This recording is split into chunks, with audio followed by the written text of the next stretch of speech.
بسم اللہ الرحمن الرحیم۔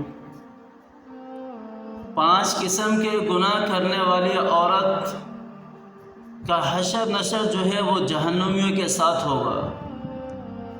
5 قسم کے گناہ کرنے والی عورت کبھی بھی عذاب سے نہیں بچ سکتی، وہ جہنم کے عذاب سے بچ ہی نہیں سکتی۔ وہ 5 قسم کے گناہ کرنے والی عورت کون سی ہے؟ وہ کیسی بدبخت عورت ہے؟ آؤ ذرا شیخ سعدی رحمہ اللہ سے پوچھتے ہیں کہ وہ 5 قسم کے گناہ کرنے والی عورت کون سی ہے۔ حضرت شیخ سعدی رحمہ اللہ فرماتے ہیں کہ وہ 5 قسم کے گناہ کرنے والی عورت کے بارے میں ایک واقعہ سناتا ہوں۔ فرمایا کہ ایک گاؤں تھا، دیہات تھا، وہاں ایک عورت رہتی تھی جو بہت ہی زیادہ حسین و جمیل تھی، حسن کی شہزادی تھی، حسن کی ملکہ تھی۔ لوگ اس کے حسن کی باتیں کیا کرتے تھے، چرچا کیا کرتے تھے۔ اس کا حسن جو ہے وہ عروج پر تھا، اتنی زیادہ حسین تھی۔ تو ایک مرتبہ کیا ہوا، اس حسین عورت کو بیماری لاحق ہو گئی، اور وہ بیماری نے اس کے حسن کو اس کی بدصورتی میں تبدیل کر دیا، اس کی بدصورتی میں تبدیل کر دیا۔ جتنی ہی وہ حسین ہوا کرتی تھی ظاہراً اور دل کی بدصورت ہوا کرتی تھی، اتنی ہی آج وہ صورت بھی اس کی بدصورت ہونے لگی۔ ایک وقت آیا کہ وہ مر گئی، وہ اس بیماری کی تاب نہ لا سکی، وہ مر گئی۔ اس کی جو زندگی کا سورج تھا، اس کے جو شب و روز تھے وہ ختم ہو گئے، اس کی زندگی کا سورج جو ہے وہ ڈھل گیا۔ تو وہ مر گئی، تو لوگوں نے اس کی قبر کھودنے کے لیے گورگن کو بھیجا، جو قبر کھودنے والا ہوتا ہے۔ قبر کھودنے والا کہتا ہے کہ جب میں اس کی قبر کھودنے کے لیے بیٹھا تو مجھے یوں لگ رہا تھا کہ کہیں میں آگ کے اوپر بیٹھا ہوں، میری چاروں طرف آگ ہی آگ ہے۔ قبر بھی مردے کا حال بتاتی ہے۔ قبر کھودنے والوں سے ذرا پوچھئے دیکھنا، میں نے سنا ہے ان سے، وہ بتاتے ہیں کہ بعضی قبریں ہم جب کھودتے ہیں تو ایسا ہمیں سکون ملتا ہے، ایسا ہمیں سکون ملتا ہے، ایسی ہوائیں اس کے اندر سے یوں محسوس ہوتی ہیں، خوشبوئیں محسوس ہوتی ہیں۔ اور بعض قبریں ایسی ہوتی ہیں کہ دل ہی نہیں کرتا کہ قبر کھودے۔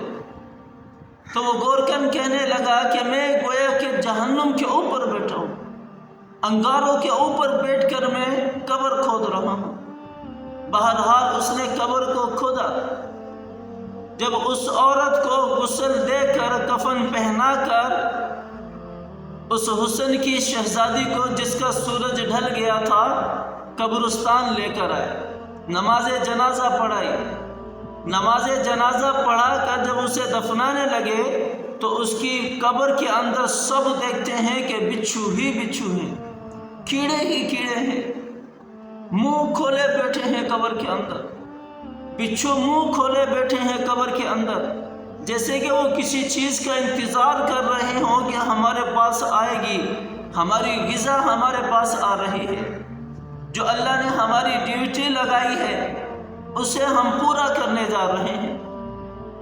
تو اتنے میں اس کی والدہ، اس عورت کی والدہ وہاں قبر پر آ جاتی ہے اور سارے لوگوں کو اپنی طرف متوجہ کر کے کہتی ہے، میں تمہیں بتانا چاہتی ہوں کہ یہ عورت جو ہے، یہ عورت میری بیٹی ہے، یہ عورت میری بیٹی ہے، یہ کون سے گناہوں کی وجہ سے اس کے اوپر یہ عذاب ہو رہا ہے۔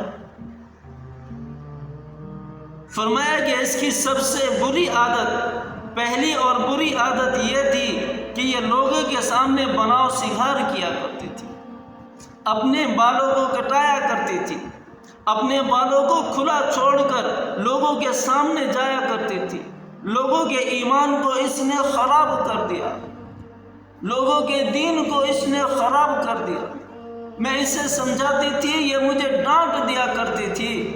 میں اسے پہلی امتوں کے واقعات بتایا کرتی تھی، یہ مجھے کہتی کہ تیرے پہلی امتوں کے واقعات میرے اوپر کوئی اثر نہ کریں گے، میرے اوپر تہمت لگاتی تھی۔ اس نے میرے اوپر تہمت لگا دی، تہمت لگا کر مجھے ذلیل و رسوا کر کے مجھے اپنے ہی گھر سے نکلوا دیا، اپنے ہی گاؤں سے دھکے دے کے مجھے باہر نکلوا دیا۔ اپنے شوہر کی نافرمان تھی، اپنے شوہر کے سامنے اونچی آواز میں بات کیا کرتی تھی، چیخ کر بات کیا کرتی تھی۔ مجھے یقین ہے کہ یہ اسی وجہ سے اس کی قبر میں آج بچھو بھی ہے اور کیڑے بھی ہیں۔ میرے یہ آنسو جو ہیں اس کی مرنے کی وجہ سے نہیں ہیں، میرے یہ آنسو خوشی کے آنسو ہیں کہ یا اللہ یہ جو بلا تو نے بھیجی تھی تیری ہی طرف چلی گی۔ ایسا نہ ہوتا کہ اس کی وجہ سے ہمارے اوپر عذاب آ جاتا، اس کی وجہ سے ہماری بستی ہمارے گاؤں پر عذاب آ جاتا، ہم سارے کے سارے تباہ ہو جاتے۔ یہ شوہر کی نافرمان تھی اور یہ ناشکری کیا کرتی تھی، ناشکری کیا کرتی تھی۔ جو بھی چیز اسے مل جاتی اس پہ شکر ادا نہیں کرتی تھی، ناشکری کیا کرتی تھی۔ معراج کے موقع پر آپ صلی اللہ علیہ وسلم کو جہنم میں کچھ عورتیں دکھائی گئیں، ایسی عورتیں دکھائی گئیں جو بالوں کے بل جہنم میں لٹکی ہوئی ہیں۔ آپ صلی اللہ علیہ وسلم نے پوچھا یہ کون عورتیں ہیں، یہ کون عورتیں ہیں جنہیں بالوں کے بل لٹکایا گیا ہے؟ نبی کریم صلی اللہ علیہ وسلم نے فرمایا کہ یہ وہ عورتیں ہیں، نبی کریم صلی اللہ علیہ وسلم سے فرمایا گیا کہ یہ وہ عورتیں ہیں جو دنیا کے اندر اپنی نمائش کیا کرتی تھی، اپنے بالوں کو کھلا چھوڑا کرتی تھی، یہ وہ عورتیں ہیں۔ اور پھر کچھ عورتوں کو دیکھا، آپ صلی اللہ علیہ وسلم نے فرمایا کہ انہیں زبان کے بل جہنم میں لٹکایا ہوا ہے۔ آپ صلی اللہ علیہ وسلم فرماتے ہیں کہ میں نے پوچھا کہ یہ کون سی عورتیں ہیں؟ فرشتوں نے بتایا کہ یہ وہ عورتیں ہیں جو شوہر کے سامنے چیخ کر بات کیا کرتی تھی، جو شوہر کے سامنے چلا کر بات کیا کرتی تھی، جو شوہر کو ناراض کیا کرتی تھی، یہ وہ عورتیں ہیں۔ آپ صلی اللہ علیہ وسلم نے فرمایا کہ میں نے جہنم میں سب سے زیادہ عورتوں کو پایا ہے، عورتوں کو پایا ہے، اور جنت میں سب سے زیادہ غریبوں کو پایا ہے، فقیروں کو پایا۔ پوچھا گیا کہ اے اللہ کے رسول، جہنم میں عورتوں کو زیادہ کیوں پایا گیا اور جہنم میں فقیروں کو زیادہ کیوں پایا گیا؟ فرمایا گیا کہ جہنم میں عورتوں کو اس لیے زیادہ پایا گیا کہ عورت نافرمان ہوتی ہے، عورت ناشکری کرتی ہے، اپنے شوہر کی بھی ناشکری کرتی ہے، اپنے والدین کی بھی ناشکری کرتی ہے، اللہ کی بھی ناشکری کرتی ہے۔ اور فرمایا کہ جنت میں نے فقیروں کو اس لیے زیادہ پایا کہ فقیر جو ہیں وہ شکر گزار ہوتے ہیں، شکر گزار ہوتے ہیں۔ ایک تو یہ فقیر جسے ہم فقیر سمجھتے ہیں، سارا دن مانگتے رہتے ہیں، فقیر میں اور سارا دن یہ فقیر یہاں مانگتے رہتے ہیں۔ یہ فقیر اور بھکاری میں فرق ہے۔ بھکاری وہ ہے جسے دنیا دھتکار دے، اور فقیر وہ ہے جو دنیا کو دھتکار دے۔ اور فرمایا حضرت شیخ سعدی رحمہ اللہ نے کہ وہ 5واں گناہ جو کیا کرتی تھی وہ نماز نہیں پڑھتی تھی، وہ نماز نہیں پڑھتی تھی۔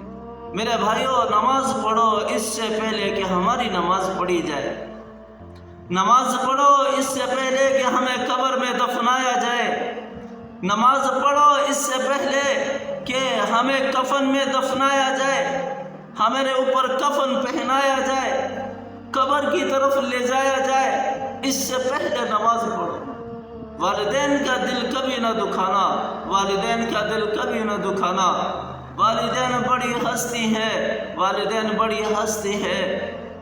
اللہ تعالی ہمیں سمجھ عطا فرمائے اور ان گناہوں سے بچنے کی توفیق عطا فرمائے۔